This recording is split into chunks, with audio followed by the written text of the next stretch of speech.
कल करवा चौथ पर दिल्ली को भी दहलाने की साजिश रची गई। लोकल मार्केट से तबाही का सामान उठाया गया और एक बम बनाकर स्कूल के पास छिपा दिया गया। दिल्ली के रोहिणी में सीआरपीएफ स्कूल के पास हुए धमाके के बाद से लगातार नए अपडेट सामने आ रहे हैं। देखिए, सुरक्षा एजेंसियों की जांच में पता चला है कि स्कूल की दीवार के पास पॉलिथीन बैग में विस्फोटक रखा गया था और इसके अलावा दिल्ली ब्लास्ट को लेकर क्या कुछ खुलासे हुए हैं, देखिए इस रिपोर्ट में।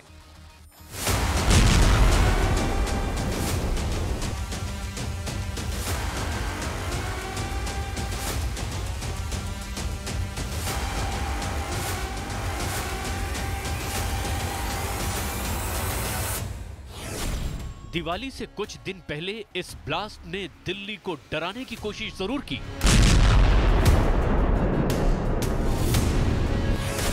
धमाका इतना जोरदार था कि आसपास की दुकानों में लगे शीशे टूट गए।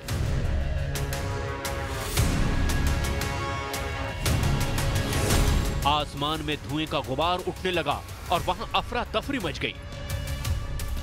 इस धमाके के फौरन बाद देश की टॉप जांच एजेंसियां मौके पर पहुंच गई। हर एंगल से जांच शुरू हो गई। इस ब्लास्ट के बाद देश की जांच एजेंसियां पड़ताल में जुट गई हैं और अलग अलग एंगल तलाश रही हैं। मसलन Naxali attack, Khalistani link, Pakistani terror या फिर कोई और सिरफिरी साजिश। दरअसल पिछले कुछ वक्त से सीआरपीएफ ने नक्सलियों के खिलाफ एक्शन तेज किया है, जिससे पुलिस को शक है कि नक्सली भी इस धमाके के पीछे हो सकते हैं। सीआरपीएफ स्कूल में अफसरों और जवानों के बच्चे पढ़ते हैं, इसीलिए ये भी हो सकता है कि धमाके के जरिए कोई मैसेज देने की कोशिश की गई हो। वहीं दूसरी ओर खालिस्तानियों के खिलाफ सुरक्षा एजेंसियों की लगातार हो रही बड़ी कार्रवाई भी इस बात का संकेत दे रही है कि इस धमाके के पीछे खालिस्तानी भी हो सकते हैं। क्योंकि टेलीग्राम पर खालिस्तानियों की एक सोशल मीडिया पोस्ट भी वायरल हो रही है, जिसमें दावा किया गया है कि रोहिणी के सेक्टर 14 के सीआरपीएफ स्कूल पर हुए धमाके की खालिस्तानी जिम्मेदारी लेते हैं। टेलीग्राम पर जस्टिस लीग इंडिया नाम से एक ग्रुप पर एक संदेश भी भेजा गया है, जिसमें लिखा गया है कि हम किसी भी तरह का हमला करने के लिए सक्षम हैं और एक वीडियो लिंक भी शेयर की गई है। लेकिन न्यूज 18 इंडिया इस पोस्ट की पुष्टि नहीं करता है। फिलहाल जांच एजेंसी खालिस्तान के इस मैसेज की जांच में जुटी है। इसके साथ ही सवाल ये भी है कि आखिर इस ब्लास्ट के पीछे मकसद क्या हो सकता है। सुरक्षा विशेषज्ञों की माने तो जांच का पहला मकसद ये है कि कहीं ये शरारती तत्वों की साजिश तो नहीं। वहीं दूसरा मकसद ये है कि कहीं दिवाली से पहले दिल्ली का माहौल खराब करने की कोशिश तो नहीं की गई। ये भी सामने आ रहा है कि जानबूझकर रविवार का दिन चुना गया, जानो माल का कोई नुकसान ना हो और सिर्फ धमाके के जरिए संदेश दिया जाए। दिल्ली ब्लास्ट में जानबूझकर सीआरपीएफ स्कूल को निशाना बनाया गया है। इस साजिश में एक से ज्यादा लोग शामिल हो सकते हैं। एनआईए के अधिकारियों की अगुवाई में एफएसएल यानी फॉरेंसिक साइंस की टीम, एनएसजी का बम निरोधक दस्ता और जांच दल भी इस धमाके के कारणों की जांच में जुट चुके हैं।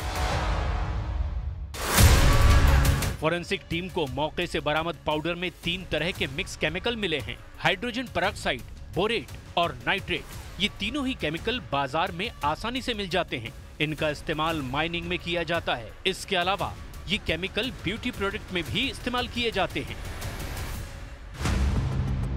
खुफिया एजेंसी सूत्रों के मुताबिक लोकल मार्केट में सल्फर और क्लोराइड का मिश्रण बड़ी आसानी से मिल जाता है और दीपावली के त्योहार से पहले खुले बाजार में पटाखा बनाने के लिए इस तरह के विस्फोटकों को इस्तेमाल किया जाता है। करीब 3 किलो विस्फोटक मिश्रण को इकट्ठा करने के बाद इसे एक सूती कपड़े में लपेटा गया और इसके बाद इसे धमाके की जगह पर प्लांट किया गया। जानकारी ये भी सामने आई कि धमाके का मकसद ज्यादा से ज्यादा आवाज करना और दहलाना था। साथ ही मकसद ये कि वो अपनी मौजूदगी वारदात वाली जगह पर दर्ज करवा सकें। जांच एजेंसियों का ये भी मानना है कि सुबह के वक्त जिस तरीके से ये विस्फोटक रखा गया है, उससे किसी को मारने की फिलहाल प्लानिंग नजर नहीं आ रही है। यहाँ विस्फोटक को प्लांट करके वो सिर्फ एक संदेश देना चाहते थे, ठीक उसी तरह जिस तरीके से इजराइल एम्बेसी में कुछ सालों पहले धमाका हुआ था।